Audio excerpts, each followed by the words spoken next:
जय श्री राधे, जय श्री कृष्ण मित्रों।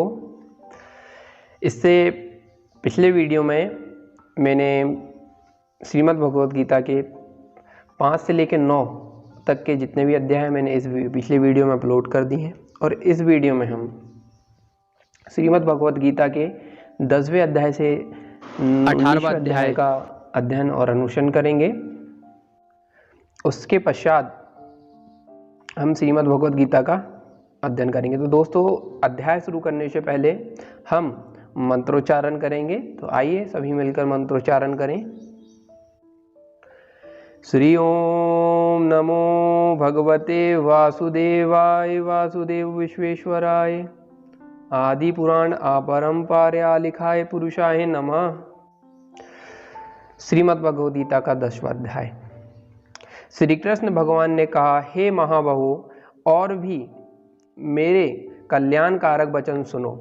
तुम पर मेरी अत्यंत प्रीति है, अतएव तुम्हारे कल्याण के लिए कहता हूँ। मेरी उत्पत्ति का हाल ना तो देवगण जानते हैं और ना महर्षि लोग। मैं ही देवों और महर्षियों का आदि कारण हूँ। जो मुझे अजन्मा अनादि और सब लोगों का ईश्वर जानते हैं, वे मोह रहित हो सब पापों से छूट जाते हैं। बुद्धि, ज्ञान, मोह, क्षमा, सत्य, सुख, दुख, जन्म, मरण, भय और अभय, अहिंसा, समता, संताप, तप, दान, यश, अपयश इत्यादि जो अनेक प्रकार के भाव हैं, वे सब मुझसे उत्पन्न होते हैं। सप्त महर्षि और उनसे पहले 4 महर्षि, 14 मनु, ये सब मेरे संकल्प से उत्पन्न हुए। जो मनुष्य मेरी इस विभूति को भली भांति जानते हैं, वे निश्चल योग से सिद्ध होते हैं। यह जानकर कि मैं ही सबका उत्पत्ति कारण हूँ और मुझे ही से सबकी प्रवृत्ति होती है। विवेकी पुरुष मेरी उपासना करते हैं, मुझ में अपने चित्त और प्राणों को लगाकर एक दूसरे को समझते हुए मेरे भजन करके सदा संतुष्ट और सुखी रहते हैं। चित्त का समाधान करके प्रतिपूर्वक मेरा भजन करने वालों को मैं ऐसा बुद्धि योग देता हूँ जिससे वे मुझे प्राप्त कर लेते हैं। अर्जुन ने कहा, आप पर ब्रह्म हो, परम धाम हो, परम पवित्र, अचल और दिव्य पुरुष हो, आदि देव हो, अजन्मा हो, सन्यासी हो। आपको सब ऋषि, देवर्षि, नारद, असत, देवज्ञ और व्यास भी कहे गए हैं और स्वयं आप भी कह रहे हो। हे केशव, जो आपने मुझे कहा सो सब सत्य मानता हूँ। हे भगवान, देवता और दानव इन दोनों ने ही आपके रूप को नहीं जाना है। हे सब जीवों के उत्पन्न करने वाले भूतेश, हे देव, आप स्वयं ही अपने आप को जानते हैं। अंततः आप अपनी उन दिव्य विभूतियों का हाल पूर्णतः वर्णन कीजिए जिनके द्वारा आप इन सब लोकों में व्यापक हो रहे हैं। हे भगवान, सदैव आपका चिंतन करता हुआ मैं आपको किस प्रकार से जान सकता हूँ? आपका अध्ययन किन किन भावों से करना योग्य है? कृपया अपनी माया और विभूतियों विस्तार से कहिए। इस अमृत रूपी आपकी वाणी के सुनने से मेरा मन तृप्त ही नहीं होता। श्री कृष्ण बोले, मेरा विस्तार तो अनंत है, तो मैं भी मुख्य विभूतियों को मैं तुम्हें सुनाता हूँ। हे गुणाकेश, समस्त भूतों के अंत कारण में रहने वाली आत्मा मैं ही हूँ। मैं ही उनका आदि, माध्यम और अंत हूँ। मैं आदित्यों में विष्णु, प्रकाशकों में अनेक किरणों से विभूषित सूर्य, मरुद्गणों में मरीचि और नक्षत्रों में चंद्र हूँ। मैं वेदों में सामवेद, देवों में इंद्र, इंद्रियों में मन और भूत मात्र में चैतन्य हूँ। मैं रुद्र में शिव, यक्ष, राक्षस में कुबेर, 8 वसुओं में अग्नि और पर्वतों में सुमेरु हूँ। हे पार्थ, पुरोहित में बृहस्पति, सेनापति में स्कंद और जलाशय में समुद्र मैं ही हूँ। मैं महर्षियों में विगृ, वाणी में एक अक्षर ओमकार, यज्ञों में जप और स्थावरों में हिमाचल हूँ। मैं वृक्षों में पीपल, देवर्षियों में नारद, गंधर्वों में चित्ररथ, सिद्धियों में कपिल मुनि, घोड़ों में अमृत से उत्पन्न उच्च श्रवा, गजेंद्रों में ऐरावत और मनुष्यों में मैं राजा हूँ। शस्त्रों में वज्र, गौओं में कामधेनु, प्रजा की उत्पत्ति करने वालों में कामदेव और सर्पों में वासुकी मैं ही हूँ। नागों में शेषनाग, जलचरों में वरुण, पितरों में आर्यामा और शासन करने वालों में यम मैं ही हूँ। दैत्यों में प्रहलाद, ग्रज करने वालों में काल, मृगों में सिंह, पक्षियों में गरुड़ मैं ही हूँ। शुद्धि करने वाले में वायु, शस्त्रधारियों में राम, मछलियों में मगर, नदियों में मैं गंगा मैं ही हूँ। हे अर्जुन, मैं सब प्राणियों का आदि मध्य अंत विद्याओं में अध्यात्म विद्या और वाद में विवाद में ही हूँ। अक्षरों में आकार, समासों में द्वंद्व, अक्षकाल और चार मुँह वाला ब्रह्म मैं ही हूँ। सबकी होने वाली मृत्यु, भविष्य में पदार्थ की उत्पत्ति, स्त्रियों में कीर्ति, लक्ष्मी, वाणी, स्मृति, मेधा, धृति और क्षमा मैं ही हूँ। सामवेद में बृहत्साम, छंदों में गायत्री, मास में मार्गशीर्ष और ऋतुओं में बसंत मैं ही हूँ। छलियों में झूला और तेजस्वियों में तेज, सात्विक में सत्य मैं ही हूँ। यादवों में वासुदेव, पांडवों में अर्जुन, मुनियों में व्यास और कवियों में शुक्राचार्य मैं ही हूँ। हे अर्जुन, भूत भाव का जो भी बीज है वह मैं ही हूँ। मेरे अतिरिक्त चराचर भूत कुछ भी नहीं है। मेरे दिव्य विभूतियों का अंत नहीं है। यह विभूतियों का विस्तार मैंने संक्षेप में कहा है। जो वस्तु ऐश्वर्यवान, शोभायान और यशवान है, उन्हें मेरे तेज ही के अंश से ही उत्पन्न हुआ जानो। हे अर्जुन, इस ज्ञान से तुमको यह प्रयोजन है। तुम यही जान लो कि मैं अपने ही एक अंश से इस संपूर्ण जगत में व्याप्त हूँ। तो मित्रों, यहाँ पर श्रीमद् भगवद गीता का 10वां अध्याय समाप्त हुआ। अब हम श्रीमद् भगवद गीता का 11वां अध्याय का अनुसरण करेंगे। उससे पहले मंत्रोच्चारण। श्री ओम नमो भगवते वासुदेवाय नमः। 11वां अध्याय। अर्जुन ने कहा, हे भगवान, मुझ पर कृपा करके गुप्त अध्यात्म विषयक वचन जो आपने कहे उनसे मेरा मोह दूर हो गया है। हे कल्पनेत्र, मैंने जीव की उत्पत्ति, नाश और आपका अक्षय महत्व आपके मुखाग्रविंद से विस्तार पूर्वक सुना। हे पुरुषोत्तम, आपने जैसा वर्णन किया वह आपका रूप देखने की मेरी इच्छा है। हे योगेश्वर, आप यदि मुझे उसको देखने योग्य समझो तो अपना वह अव्यक्त रूप मुझे दिखाइए। श्री कृष्ण ने कहा, हे पार्थ, नाना प्रकार के मेरे सत सहस्र दिव्य रूपों को देखा। तुम वसु, रुद्र, अश्वनी कुमार, मरुदगण और पहले कभी न देखे हो ऐसे आश्चर्य देखो।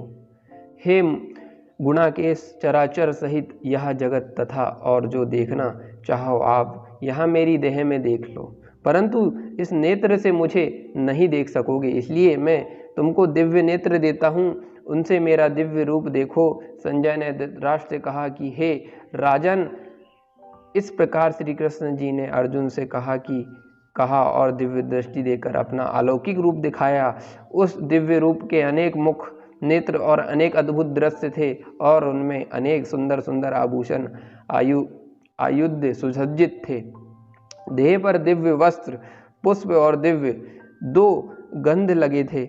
उस समस्त आश्चर्यमय अनंत देव के सब और मुख दिखाई देते थे। आकाश में यदि 1000 सूर्यों की प्रभा एक साथ हो तो भी उस महात्मा की प्रभा की समता ना कर सकेगी। उस समय अर्जुन ने देवादिदेव के शरीर में अनेक प्रकार से विलय हुए इस समस्त जगत को एकत्रित देखा।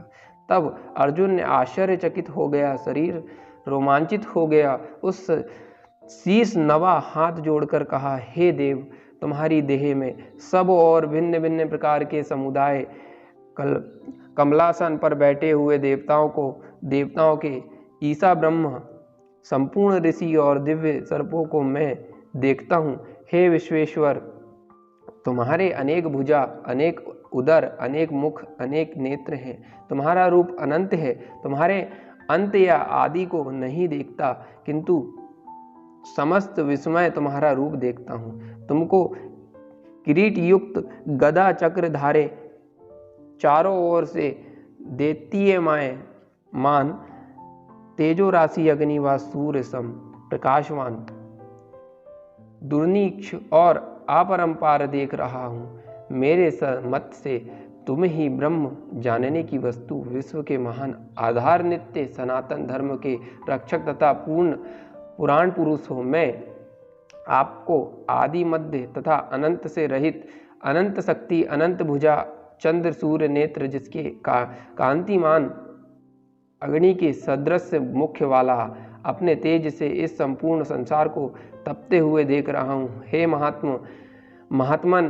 पृथ्वी और आकाश के मध्य की वह अनंत और संपूर्ण दिशाएं आपसे व्याप्त हो रही है। आपका यह अद्भुत और उग्र रूप को देख तीनों लोग व्यथित हो रहे हैं। देवताओं के समूह तुम्हारे शरण आ रहे हैं, उनमें कितने ही भयभीत हो हाथ जोड़कर तुम्हारी प्रार्थना कर रहे हैं। महर्षियों और सिद्धों का समूह शोषित कहकर नाना प्रकार से तुम्हारी प्रशंसा कर रहा है।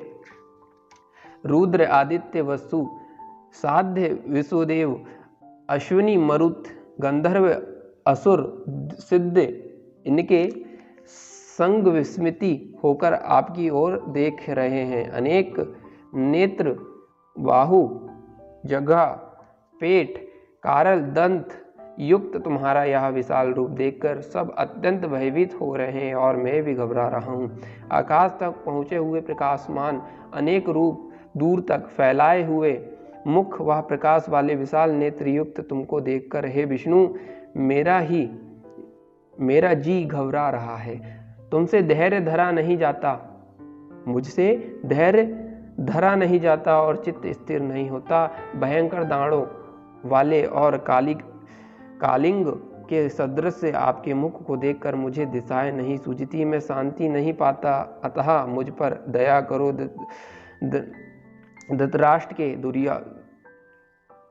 दुर्योधनिक पुत्र अपने साथ राजाओं और भीष्म, द्रोण और कर्ण तथा हमारी ओर से मुख्य योद्धा बड़ी बड़ी दाढ़ों से युक्त आपके विकराल मुख में प्रवेश कर रहे हैं और उनमें कितने ही लोग आपके दांतों से दबकर ऐसे दिखाई देते हैं मानो उनका शरीर चूर्ण हो गया है। जैसे नदियों की अनेक जलधाराएं समुद्र की ओर बहती हैं, वैसे ही मनुष्य लोक के वीर आपके मुख में प्रवेश कर रहे हैं। अग्नि के पतंग की तरह ये सब लोग भी अपने नाश के लिए आपके मुख में बड़ी तेजी से प्रवेश कर रहे हैं। हे विष्णु, लपट निकले हुए मुंह से चारों ओर ये सब वीरों को निगल कर अपनी जीभ चट कर रहे हैं। आपकी तीक्ष्ण प्रभाएं समस्त संसार को तेज से व्याप्त कर तृप्त हो रही है।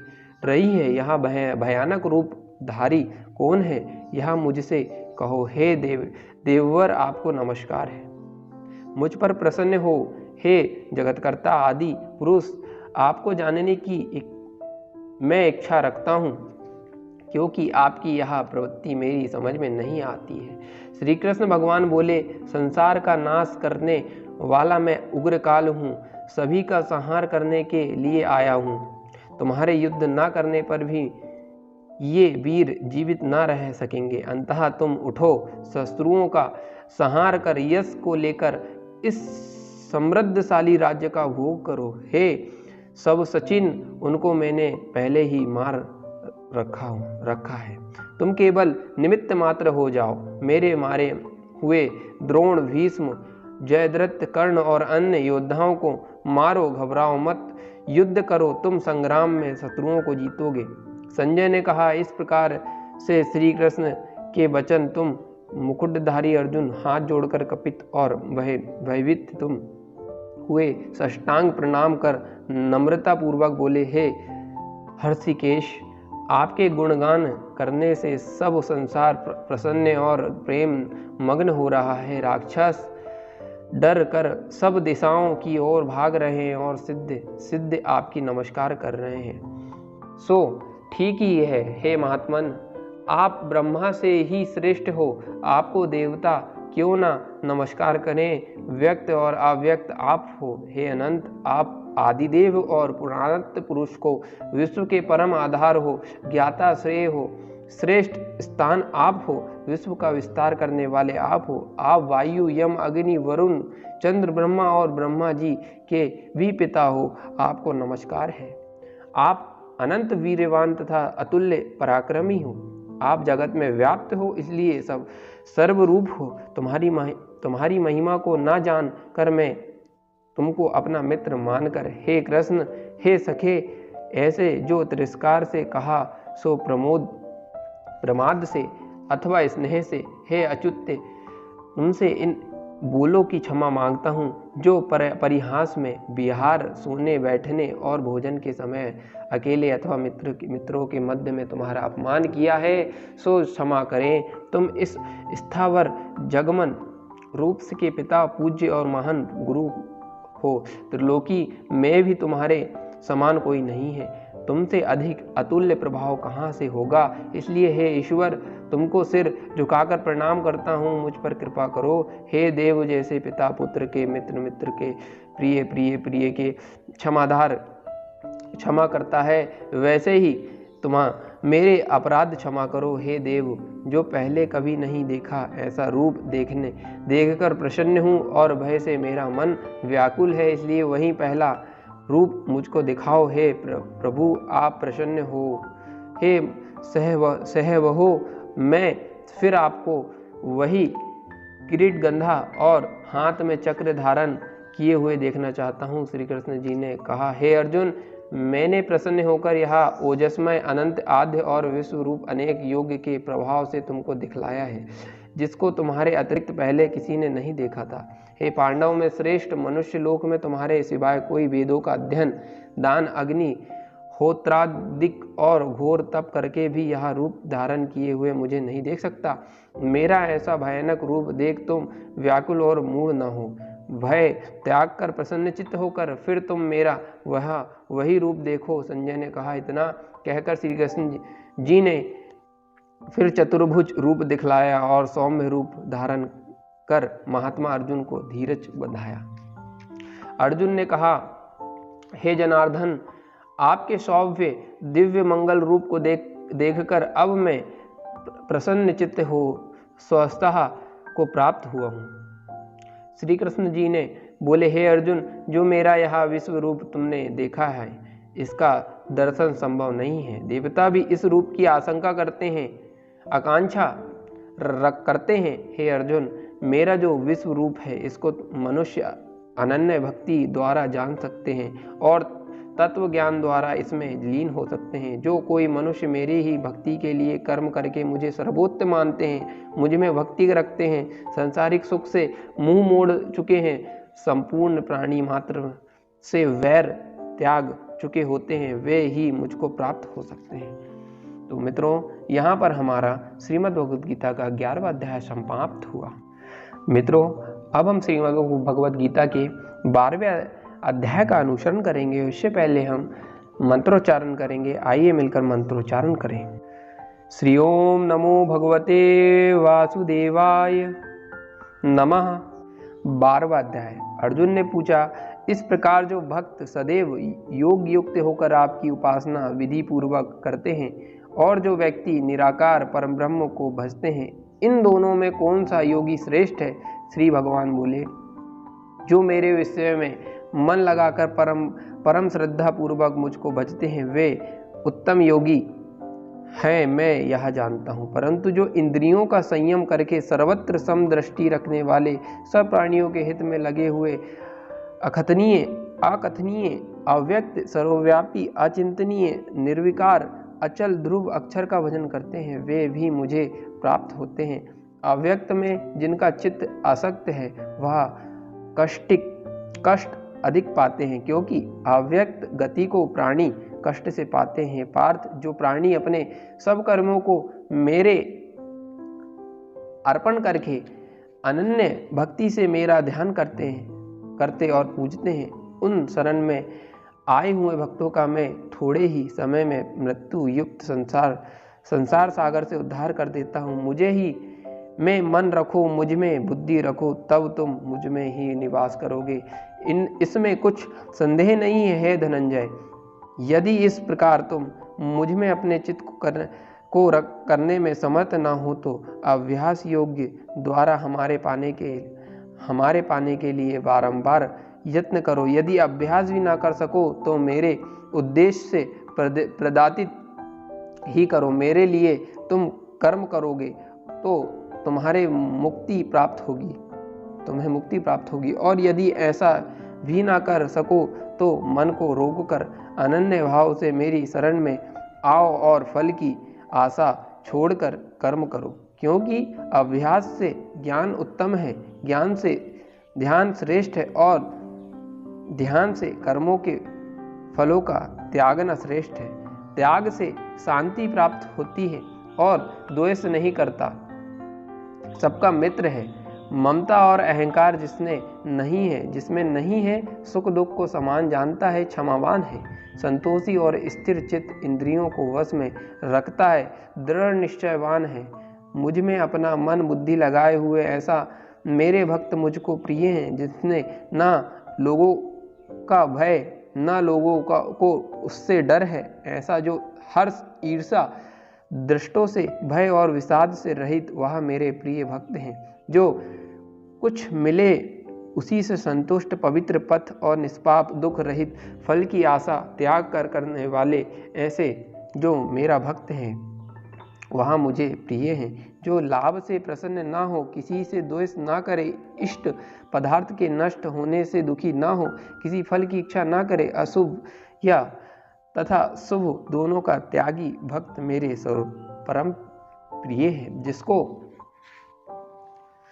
शत्रु और मित्र, मान और अपमान, सर्दी और गर्मी, सुख और दुख समान है, वासना से रहित, जो निंदा और स्तुति को समान जानता है, जो मिले उसी पर संतोष करे, जो यहाँ नहीं समझता कि यहाँ मेरा घर है, वो जो भक्तिमय है वहाँ मेरा प्यारा है। जो तुम्हारे श्रद्धा करके मुझे मानकर इस अमृत के समान कल्याणकारक धर्म का आचरण मेरे उपदेशानुसार करते हैं, वे सब मुझे अत्यंत प्रिय हैं। मित्रों, हमारा यहाँ पर श्रीमद् भगवद गीता का 12वां अध्याय समाप्त हुआ। अब हम श्रीमद् भगवद गीता का 13वां अध्याय का अनुसरण अध्ययन करेंगे। उससे पहले मंत्रोच्चारण करेंगे। मित्रों, श्री ओम नमो भगवते वासुदेवाय नमः।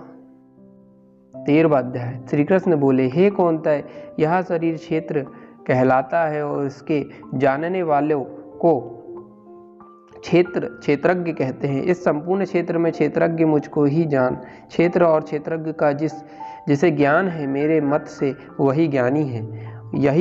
यह श्रेष्ठ कैसे रूप का है, उसमें कौन कौन विकार होते हैं, उसकी उत्पत्ति किस प्रकार से हुई और क्षेत्र का क्या प्रभाव है, इत्यादि बातें संक्षेप में कहता हूँ। ऋषियों ने अनेक प्रकार के छंदों में इसको बताया है। वेदों ने भी अलग अलग वर्णन किए हैं और हेतु वाले ब्रह्मा सूत्र द्वारा भी यह बताया है। पंच महाभूत, अहंकार, बुद्धि, अव्यक्त प्रकृति, दशाओं इंद्रियों, मन तथा पांचों इंद्रियों के विषय तथा इच्छा, द्वेष, सुख दुख, संघात, चेतना, धृति तथा इनके समूह, क्षेत्र और क्षेत्रज्ञों के यही विकार है। मान और पाखंड से रहित, अहिंसा, सहनशीलता, सरलता, गुरु की सेवा, पवित्रता, अपने मन का संयम, इंद्रियों के विषय विरक्त, अहंकार रहित और जन्म मृत्यु बुढ़ापा रोग दुखादि द्वेषों रहित और जन्म मृत्यु बुढ़ापा रोग दुखादि दोषों को देखना, पुत्री स्त्री ग्रह इत्यादि में आसक्ति न करना, अर्थात इनमें अपने को सुखी दुखी न मानना और इष्ट अनिष्ट की प्राप्ति में हर्ष विषाद रहित रहना, अन्य भाव से मेरी अनन्य भक्ति एकांत में करना, जब समूह में रहने से विराग सदा स्मरण करना कि मैं परम परमात्मा का ही अंश हूँ। ज्ञान प्राप्ति के उद्देश्य से मोक्ष को सबसे श्रेष्ठ मानना, इसे ही ज्ञान कहते हैं। इससे जो भिन्न है वह अज्ञान है। अब ज्ञेय का स्वरूप वर्णन करते हैं। जिसको ज्ञान मनुष्य मोक्ष को पाता है, वह आदि रहित, बड़ों से बड़ा आकथित होने से सत्य और असत्य दोनों ही कहा जाता है। सब और उसके हाथ, चरण और नेत्र, सिर, मुख तथा कान है।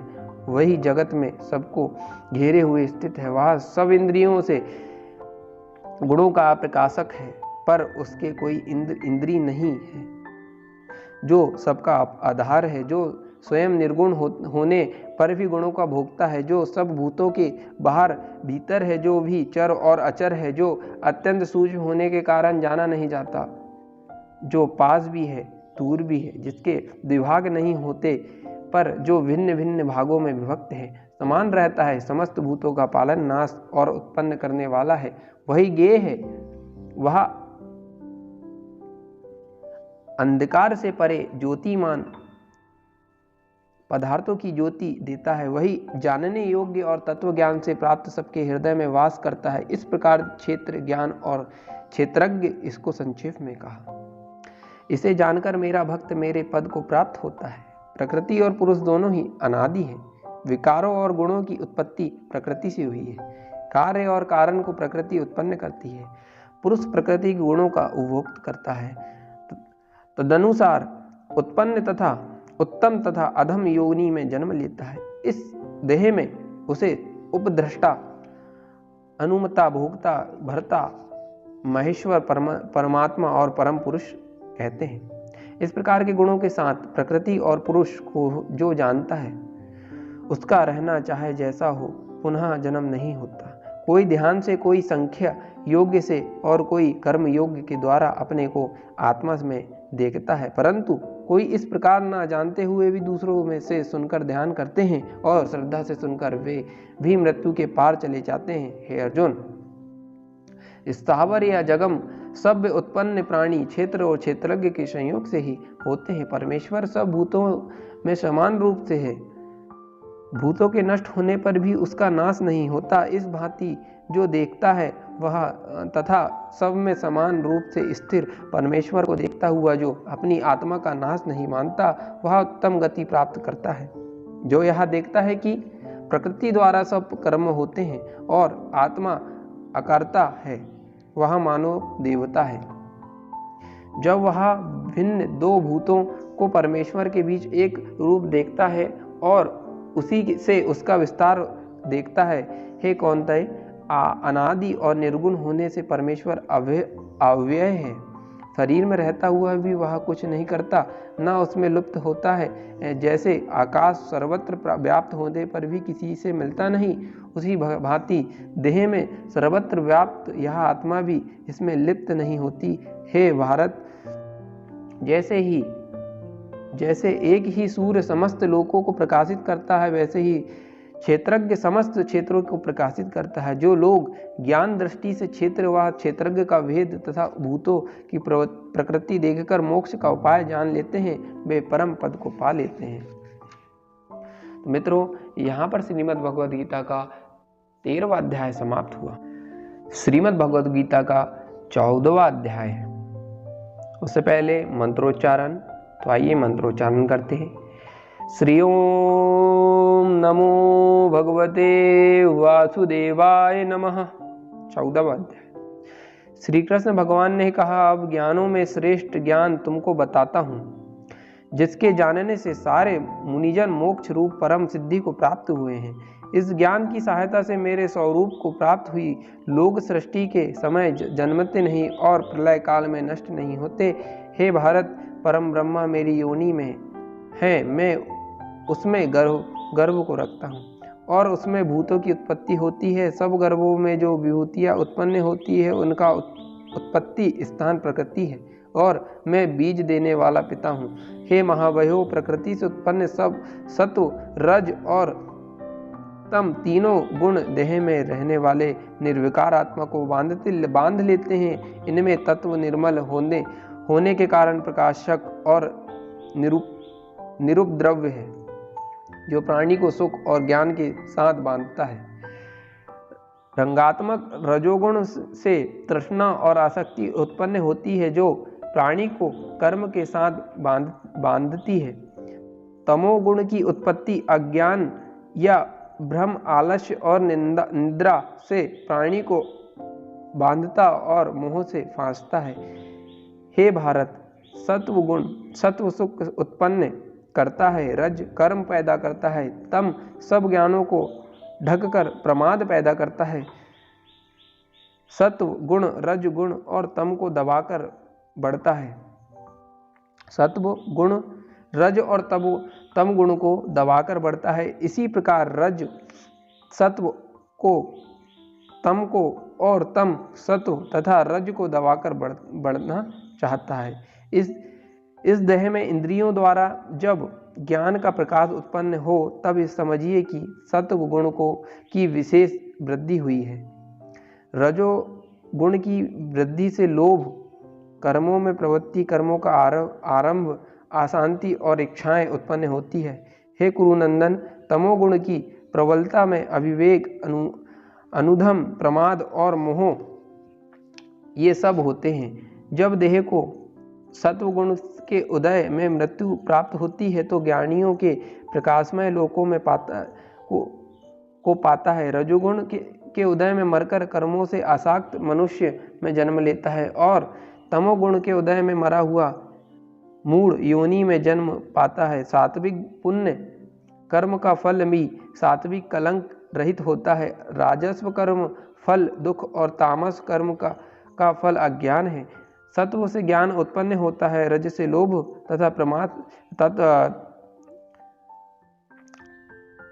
तामसिक गुण से प्रमाद। सात्विक पुरुष को उत्तम, राजस्व को मध्य और उधम तामसिक लोगों को नीच गति प्राप्त होती है। जो दृष्टि गुणों से अलग अर्थात निर्गुण साक्षी मात्र आत्मा को जान लेता है, वह मेरे रूप को प्राप्त होता है। जो शरीर में उत्पन्न होने वाले सत्व रज तम इन तीनों गुणों को जीत लेता है, वह जन्म मृत्यु बुढ़ापा और रोगों से छूटकर मुक्ति पाता है। अर्जुन ने पूछा, हे प्रभु, कैसे मालूम हो कि मनुष्य अमुख मनुष्य ने तीनों गुण को पार किया? उनका क्या आचरण है? किन उपायों से वह तीनों गुणों को त्यागता है? श्री कृष्ण भगवान बोले, हे पांडव, सत्व का प्रकाश, रज की प्रवृत्ति और तमो के मोह से जो दुखित ना हो, निर्वृत्त होने से उनकी इच्छा ना करे, उदासीन मनुष्य के समान जिसको सुख दुख समान है और गुणों के कारक कर्म होते ही रहते हैं, यह जानकर जो निश्चल रहता है और सुख दुख मिट्टी पत्थर और स्वर्ग प्रिय और अप्रिय निंदा स्तुति जिसको समान है, जिसने सभी बखेड़े त्याग दिए हैं, उसे गुणितातीत कहते हैं। जो अनन्य भक्ति से मुझे पूजता है, वह उन तीनों गुणों को जीतकर ब्रह्म धाम को पाता है, क्योंकि ब्रह्म का और विकार रहित मोह का और सनातन धर्म का और अखंड सुख का भंडार मैं ही हूँ। तो मित्रों, यहाँ पर हमारे श्रीमद् भगवद गीता का 14वां अध्याय समाप्त हुआ। अब हम दोस्तों श्रीमद् भगवद गीता का 15वां अध्याय का अध्ययन एवं अनुसरण करेंगे। उससे पहले मंत्रोच्चारण, तो आइए मिलकर मंत्रोच्चारण करें। श्री ओम नमो भगवते वासुदेवाय नमः। 15वां अध्याय। श्री कृष्ण बोले, संसार अश्वत्थ पीपल के समान है, जिसका पुराण पुरुष रूप जड़ ऊपर है और चिरार शाखा नीचे है। वेद इसके पत्ते हैं, जो यह जानता है वही वेद का ज्ञानी है। इसकी शाखाएं ऊपर फैली हुई हैं। सत्व रज तमोगुण इसकी रसवाहिनी नसें हैं, इनसे इसका पालन होता है। शब्द रूप आदि इसकी डालियां हैं। पीछे कर्म रूप में प्रकट होने वाली इसकी जड़ें नीचे मनुष्य लोक में और भी नीचे तक चली गई है, पर अश्वत्थ का यह रूप, इसका आदि अंत और आकार संसारी प्राणी के ध्यान में नहीं आता। तथापि इसकी जड़ गहरी है। ऐसे इस पीपल को वैराग्य रूपी दृढ़ शस्त्र से काटकर वह स्थान ढूंढना चाहिए जहाँ से फिर लौटना नहीं पड़ता, और साथ ही यह विचारना चाहिए कि जिसमें वह पुरातन प्रवृत्ति उत्पन्न हुई है उसी आदि पुरुष में मैं शरण हूँ। अहंकार और मोह रहित संग दोष को जीतने वाले आत्मज्ञान से निरत्य सब कामनाओं से दूर दुख सुख दुख नामक द्वंद्व पदार्थों से मुक्ति ऐसे ज्ञानी पुरुष सातत्व शाश्वत पद को पाते हैं जिसे सूर्य चंद्र और अग्नि प्रकाशित नहीं करते। वही मेरा परम धाम है, वहां जाकर लौटना नहीं होता। मेरा सनातन अंश इस जीव लोक में जीव का रूप धरकर प्रकृति में स्थिर पांचों इंद्रियां और छठे मन को उससे छुड़ाता है। जैसे वायु पुष्पादि को की गंध को दूसरे स्थान में ले जाती है, इसी प्रकार यह देह स्थायी शरीर धारण करने के बाद जब उसका परित्याग करता है तब इंद्रियां और मन को साथ ले जाता है। कान आंख चर्म जीव नाक और मन का आश्रय लेकर वह जीव विषयों का भोगता है। एक देह से दूसरे देह को जाते अथवा एक ही देह में रहते समय अथवा इंद्रियों से युक्त हो विषयों का उपभोग करते हुए इसको मूर्ख नहीं देख सकते, किंतु जिनके ज्ञान रूपी नेत्र हैं वे देखते हैं। यत्न करने से योगी जन इसे देख सकते हैं, परंतु अज्ञानी यत्न करके भी इसे नहीं देख पाते। जो तेज सूर्य चंद्रमा और अग्नि में विद्यमान है और जगत को प्रकाशित करता है उसे मेरा ही तेज मानो। मैं ही पृथ्वी में प्रवेश कर अपने तेज में समस्त भूतों को धारण करता हूँ और इनमें भरा हुआ चंद्रमा बनकर मैं ही सब औषधियों का पोषण करता हूँ। मैं जठराग्नि होकर प्राणियों की देह में प्रविष्ट हूँ और प्राणवायु अपान वायु से संयुक्त होकर चारों प्रकाश भय भोज्य चौव्य लेह से भोजन किए हुए प्राणियों के अन्न को पचाता हूँ। संपूर्ण भक्तों के हृदय कमल में निवास करता हूँ। मुझसे ही स्मृति ज्ञान प्राप्ति और संशय का नाश होता है। सब वेदों में जानने योग्य मैं ही हूँ। वेदांत का कर्ता और देवों का ज्ञाता मैं ही हूँ। इस संसार में क्षर और अक्षर को दो पुरुष हैं। जितने नाशवान प्राणी हैं वह क्षर कहलाते हैं और जिसमें कूटस्थ अर्थात शैल शिखर के भांति स्थिर चैतन्य को अक्षर कहते हैं, किंतु उत्तम पुरुष परमात्मा विकार रहित सब नित्या बुद्धि बद्ध मुक्त नित्य रूप तीनों लोकों में प्रवृत्त होकर भरण पोषण करता है। वह इन दोनों से अलग है और मैं क्षर और अक्षर से उत्कृष्ट हूँ। इसी कारण से लोक और वेद में पुरुषोत्तम नाम से विख्यात हूँ। हे पार्थ, जो उत्तम ज्ञानी इस प्रकार से मुझको पुरुषोत्तम जानता है वह सब कुछ जानता है। हे भारत शास्त्र के गुना वेद को जो मैंने कहा जानकर बुद्धिमान पुरुष कृतज्ञ होता है। तो मित्रों, यहाँ पर श्रीमद् भगवद गीता का 15वां अध्याय समाप्त हुआ। तो मित्रों, अब हम श्रीमद् भगवद गीता के 16वें अध्याय का अध्ययन एवं अनुसरण करेंगे। उससे पहले मंत्रोच्चारण, तो आइए मिलकर मंत्रोच्चारण करें। श्री ओम नमो भगवते वासुदेवाय नमः। 16वां अध्याय।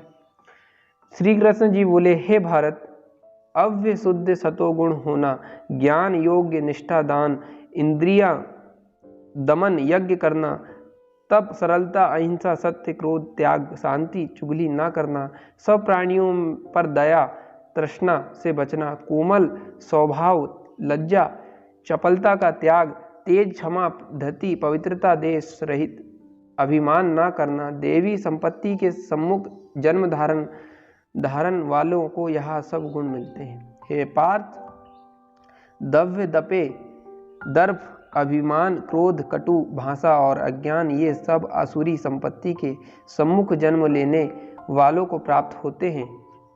देवीय संपत्ति मोक्ष और आसुरी संपत्ति बंधन का कारण होती है। तुम शोक ना करो, क्योंकि तुम उत्तम देवी संपत्ति के भोग करने को जन्मे हो। इस लोक में देव और असुर ये दो प्रकार के प्राणी उत्पन्न किए हैं। गए हैं, देव को विस्तार पूर्वक वर्णन कर चुका हूं। अब असुरी को सुनो। धर्म प्रवृत्ति और अधर्म से निवृत्त असुर लोग नहीं जानते, उनमें ना सोच, ना आचार और ना सत्य ही है। वे संसार को असत्य, निराधार और अनीश्वर कहते हैं। उनके मन में जगत की उत्पत्ति का कारण काम में प्रेरित स्त्री पुरुष के संभोग के अतिरिक्त कुछ नहीं। मलिन आत्मा, अल्प बुद्धि, दारुण कर्म करने वाले इस संसार को नष्ट करने हेतु पैदा होते हैं और दूषित कर्मों के आश्रित होकर वे दंभति ज्ञानी और मद से युक्त पुरुष नीच कर्मों में प्रवृत्त होते हैं। वे मृत्यु पर्यंत चिंता से ग्रसित रहते हैं। अनेक आशा रूप पासों से बंधे काम क्रोध में तत्पर हो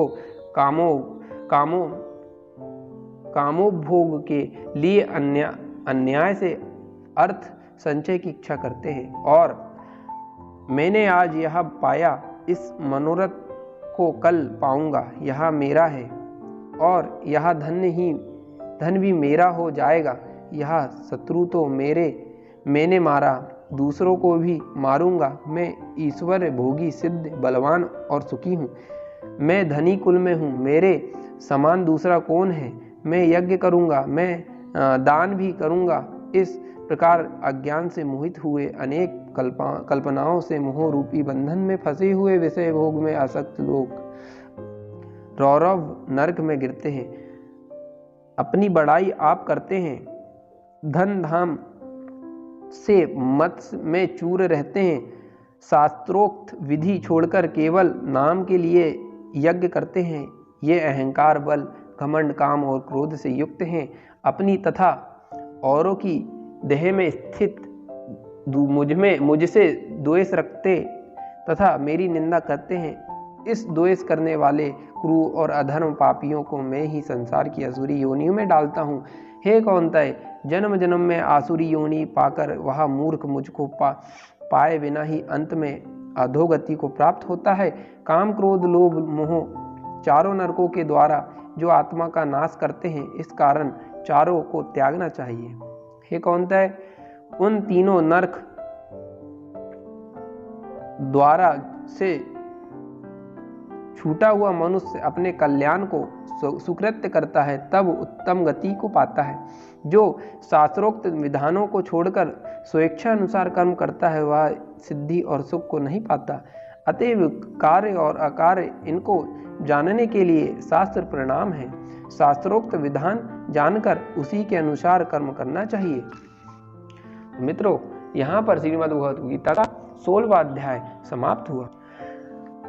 मित्रों, अब हम श्रीमद् भगवद गीता का 17वां अध्याय का अध्ययन एवं अनुसरण करेंगे। उससे पहले हम मंत्रोच्चारण करेंगे, तो आइए मिलकर मंत्रोच्चारण करें।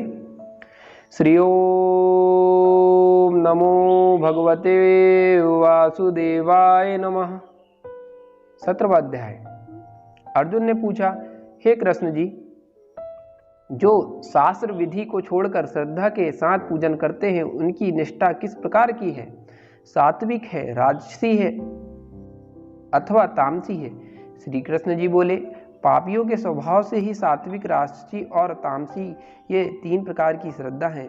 सो सुनो हे अर्जुन, सबकी श्रद्धा अपनी प्रकृति के अनुसार होती है।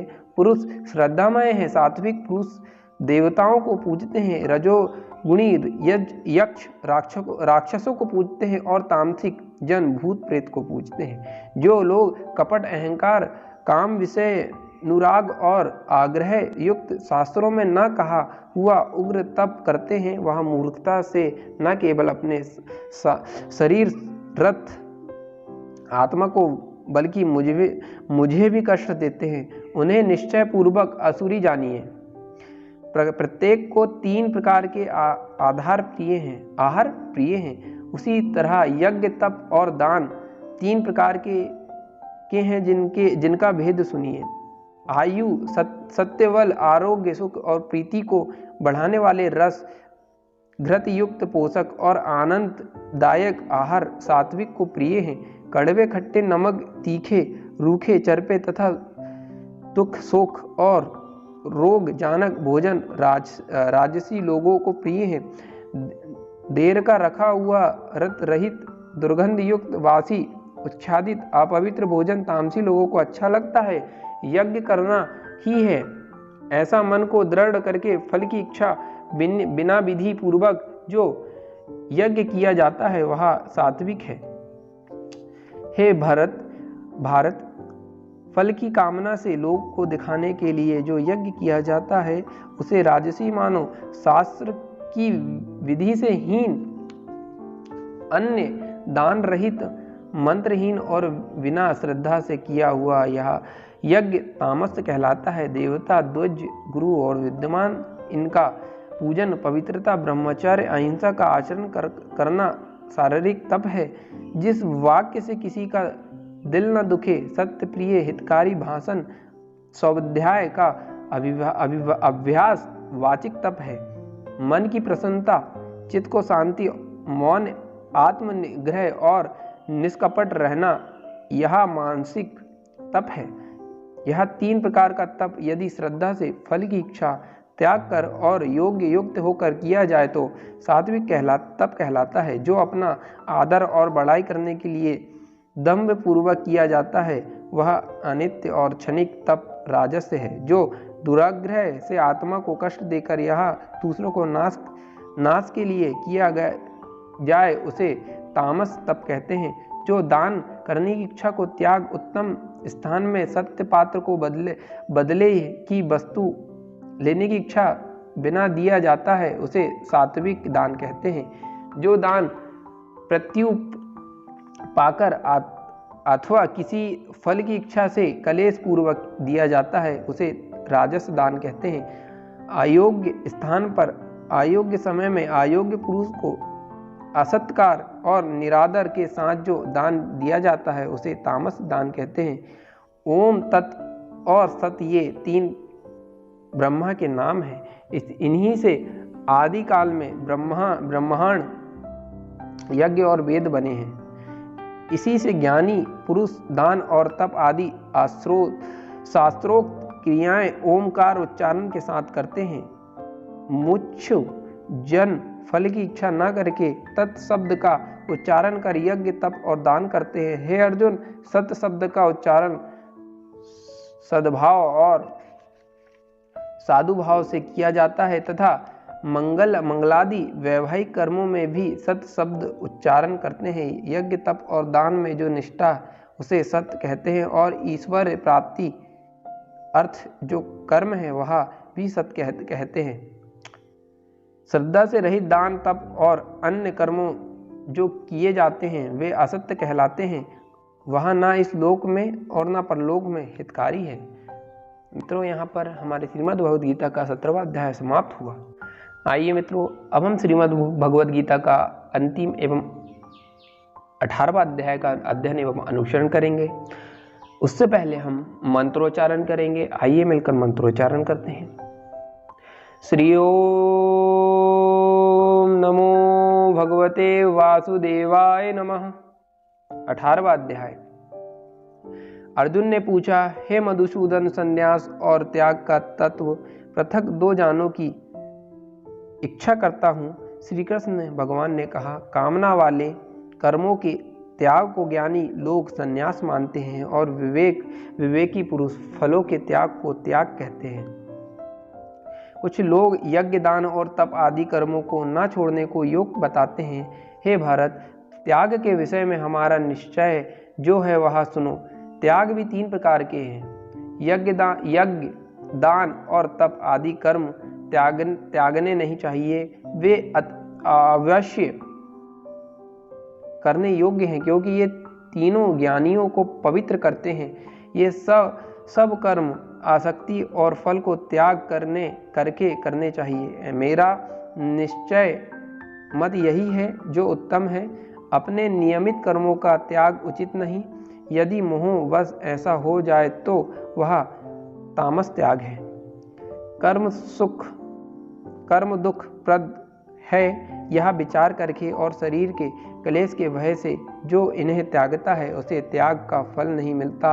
वह राजस त्याग कहलाता है। हे अर्जुन, अपना कर्म अवश्य करने योग्य है। फल तथा आसक्ति को त्याग कर जो किया जाता है वह कर्म सात्विक है। जो दुखदायक कर्म से द्वेष नहीं करता और सुखदायक कर्म से प्रीति नहीं करता, वही त्यागी, सत्यशील, बुद्धिमान, मुक्ति के योग्य है। देहधारी संपूर्ण कर्मों का त्याग नहीं करता। कर्म फल 3 प्रकार के हैं, अनिष्ट, इष्ट और मिश्र, जो मरने के पश्चात अवश्य मिलते हैं। कर्म फल का त्याग करने वाले को ये कभी नहीं मिलते। हे महावयो, संपूर्ण कर्मों की सिद्धि के लिए 5 कारण सांख्य सिद्धांत में कहे हैं, उनको जानो। शरीर कर्ता, आत्मा साधन, इंद्रियां पृथक, 2 चेष्टाएं और देव।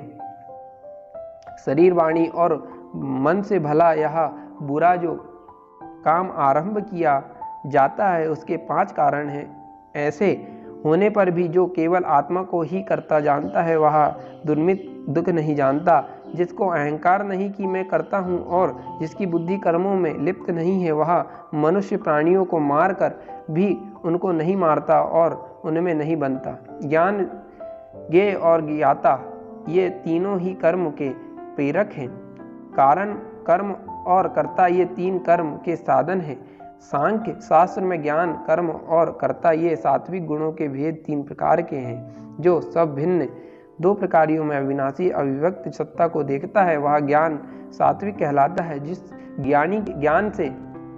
ज्ञान से प्राणियों से में नाना प्रकार की सत्ताएं दिखाई देती है उनको राजस्व ज्ञान जानो। ऐसा ज्ञान जिनमें बिना कारण और तत्वार्थ के जाने एक ही कार्य में लगे रहे अल्प और तामस्य है। फल की इच्छा न करके जो नियम, कर्म, संग और राग द्वेष को त्याग कर किया जाता है वह सात्विक है। जो फल की इच्छा से और अहंकार से बड़े यत्न से किया जाता है वह कर्म राजस है। जो कर्म परिणाम, धन का खर्च, दूसरों को पीड़ा और अपना पुरुषार्थ न जानकर मोहवश किया जाता है वह तामस कर्म कहलाता है। संग के सरहित अहंकार, धैर्य और उत्साह युक्त सिद्धि और असिद्धि में जो समान रहता है वह सात्विक करता है। रोग युक्त, कर्म फल इच्छुक, लोभी, हिंसक, अपवित्र, हर्ष, शोक से युक्त राजस्य कर्ता कहलाता है। चंचल चित्त वाला, आलसी, विवादी और दीर्घ सूत्री राजस्य कर्म कहलाता है। हे धनंजय, गुणों की तरह बुद्धि और धैर्य के भी 3 भेद हैं, उनको विस्तार से कहता हूँ, सुनो। बुद्धि प्रवृत्ति, कर्तव्य, अकर्तव्य, भय और अभय, बंधन व मोक्ष को जो जानता है वह सात्विक है। जिनके धर्म और अधर्म, कर्तव्य और अकर्तव्य ठीक निश्चय नहीं होता वह राजसी बुद्धि है। जिस अज्ञान से ढकी बुद्धि करके मनुष्य अधर्म को धर्म मानता है वह तामसी है। एकाग्रचित होने के इधर उधर न डिगने वाली जिस प्रवृत्ति के द्वारा मन, प्राण और इंद्रियों को भी क्रिया चलती है वह सात्विक है। जो प्रसंग से फल की इच्छा वाले, जो धर्म, काम तथा अर्थ को धारण करता है उसकी प्रवृत्ति राजसी है। जिस प्रवृत्ति से मूर्ख जन निंदा, भय, शोक, विवाद और मद को नहीं त्यागते वही तामसी प्रवृत्ति है। हे भारत, 3 प्रकार के सुखों को गिनो जिनके अभ्यास से चित्त रमता है, दुख का अंत हो जाता है। वह सुख सात्विक या आरंभ में विष के समान और अंत में अमृत तुल्य होते हैं। जो सुख आरंभ में अमृत तुल्य और अंत में विष के सदृश विषयों में व इंद्रियों के संयोग में होता है उसे राजस कहते हैं। जो सुख आदि और अंत दोनों में मनुष्य को मोह में फांसता है और जो नींद, आलस्य तथा प्रमोद से उत्पन्न होता है वही तामसी है। प्रकृति के इन तीनों गुणों से अलग कोई वस्तु पृथ्वी, आकाश, पाताल, देवलोक में नहीं। हे पार्थ, ब्राह्मण, क्षत्रिय, वैश्य और शूद्रों के कर्म स्वाभाविक गुणों से बटे हुए हैं। सम, दम, पवित्रता, क्षमा, नम्रता, ज्ञान, अनुभव और परलोक में श्रद्धाएं ये ब्राह्मण के स्वाभाविक सिद्धि कर्म हैं। बहादुरी, धैर्य, चतुराई, युद्ध में स्थिरता, उदारता और प्रभुता के ये क्षत्रियों के स्वाभाविक कर्म हैं। खेती, गौरक्षा और व्यापार वैश्यों के स्वाभाविक कर्म हैं। 3 वर्णों की सेवा शूद्र के स्वाभाविक कर्म है। जो लोग अपनी दो निर्वृत्तियों के अनुसार कर्म करते हैं उनको सिद्धि प्राप्त होती है, जिससे सब प्राणियों की प्रवृत्ति हुई है और जिसने सब जगत का विस्तार किया है, उस ईश्वर को अपने कर्मों के द्वारा आराधना करके मनुष्य सिद्धि को पाता है। दूसरे उत्तम धर्म से अपना धर्म ही श्रेष्ठ है। स्वाभाविक कर्म करने से पाप नहीं लगता है। कौन्तेय, दोष मुक्ति भी स्वाभाविक धर्म का त्याग ना करके, क्योंकि धुएं से अग्नि की तरह सभी कर्म किसी न किसी दोष से व्याप्त हैं। हे अर्जुन, इस प्रकार का पुरुष सिद्धि को पाता है, वह फिर किस तरह ब्रह्मा को प्राप्त होता है, सो मुझसे सुनो। यह इस ज्ञान की परिनिष्ठा है। शुद्ध बुद्धि से युक्त होकर दृष्टि द्वारा मन को बस में लाकर शब्दादिक विषयों को छोड़कर राग द्वेष में रहित होकर एकांत में रहने वाला मिताहारी, वाणी और मन को जीतने वाला नित्य ध्यान युक्त वैराग्यवान, अहंकार, वन, घमंड, काम, क्रोध तथा परिग्रह छोड़कर ममताहीन और शांत मनुष्य ब्रह्मा भाव के योग्य होता है। ब्रह्मा को प्राप्त हुआ पुरुष प्रसन्नचित्त होकर शोक व अभिलाषा को नहीं करता और जीव मात्र में समदर्शी होकर मुझ में निवास करने वाला सदैव सब कर्मों को भी करता हुआ मेरे इस अनुग्रह से अविनाशी सनातन मोक्ष पद को प्राप्त होता है। इस भांति ज्ञानी पुरुष वास्तव में जैसा मैं हूँ वैसा ही ठीक जानता है। तनांतर तत्व से मुझको जानकर फिर मुझ में ही प्रवेश करता है। मेरे में चित्त लगाकर मेरी कृपा से सब दुर्गम कष्टों से तर जाओगे। यदि अहंकार से मेरी बात ना सुनोगे तो नष्ट हो जाओगे। यदि अहंकार का आश्रय लेकर युद्ध नहीं करोगे, ऐसा मानते हो तो तुम्हारा यह निश्चय झूठा है, क्योंकि क्षत्रिय स्वभाव तुम्हारे युद्ध में लगावेगा। हे कौन्तेय, जिस कर्म को अब तू मोह से नहीं करना चाहता, वही अपने स्वाभाविक कर्म से बंधा हुआ होकर बेबस करेगा। प्राणियों के हृदय में स्थित ईश्वर उनको माया से उस प्रकार भ्रमा रहे हैं मानो सब यंत्र पर चढ़े हैं। हे भारत, सब भावों से तुम उसकी कृपा से परम शांति और मुक्ति को पाओगे। यह गूढ़ से गूढ़ ज्ञान मैंने तुमसे कहा, इसे भली भांति विचार कर जैसा चाहते हो वैसा करो। सबको गूढ़ वचन को सुनो, क्योंकि तू मेरा परम मित्र है। इससे तेरे हित की बात कहूँगा कि मेरे में मन लगाओ। मेरे भक्त हो, मेरा ज्ञान करो और मेरा ही नमस्कार करो। इसी प्रकार मुझे पाओगे, या मैं सत्य प्रतिज्ञा करता हूँ, क्योंकि तुम मेरे मित्र हो। पर सब धर्मों को छोड़कर केवल मेरी शरण आओ, मैं तुम्हें सब पापों से छुड़ा दूंगा। सोच ना करो, जो पुरुष मेरा तप ना करता हो, मेरा भक्त ना हो, सेवक ना हो और मेरा निंदक हो, उसे कभी यह रहस्य ना कहना चाहिए। जो इस परम गुप्त ज्ञान को मेरे भक्तों से में प्रकट करेगा, वह मेरी परम भक्ति को पाकर अनंत में मुझे में ही लीन हो जाएगा। हमारे इस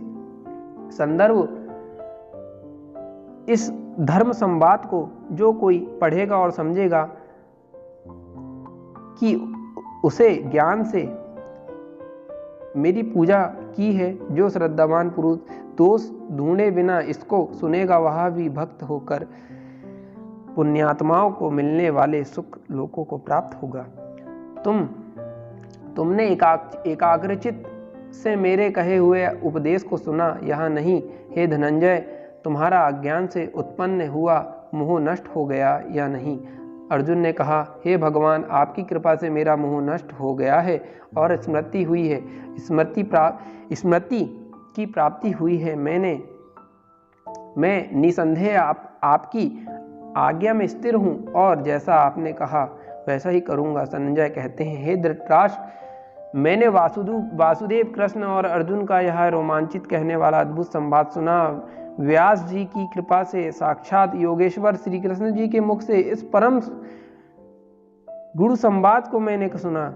हे राजन, श्री कृष्ण और अर्जुन ने अद्भुत पुण्य कारक संवाद को स्मरण करके मैं बारंबार प्रसन्न होता हूँ। श्री कृष्ण भगवान ने उस अद्भुत रूप को स्मरण करके मुझे बड़ा ही विस्मय होता है।